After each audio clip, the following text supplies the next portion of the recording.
এই ঘটনার অবাক হচ্ছেন, আমিও অবাক হয়েছি, কষ্টও পেয়েছি। কিন্তু বাংলাদেশে এটা কি অবাক হওয়ার মতো ঘটনা? একদমই না। মোহাম্মদ রাশেদ হোসেন স্বপনের প্রতিবেদনে বিস্তারিত।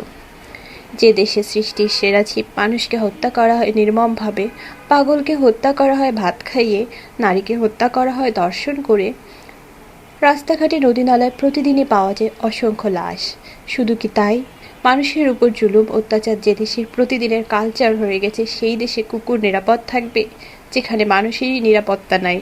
মানুষ সবসময় আতঙ্কে থাকে কখন কি খারাপ হয়, কখন জীবন বিপন্ন হয়।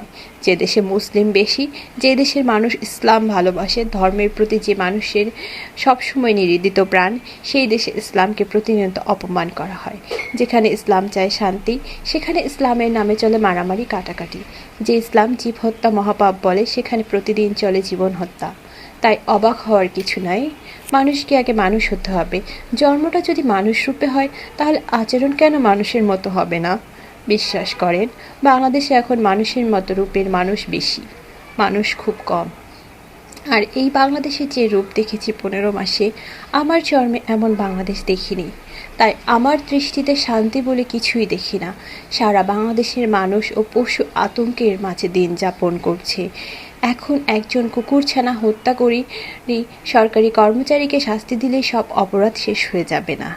এর জন্য দরকার কঠোর আইনের প্রয়োগ। তাহলেই হয়তো কিছুটা শান্তিতে থাকবে মানুষ ও জীব জানোয়ার। দেশে মানুষ হত্যা হোক আর পশু হত্যা হোক, দুটোই এক।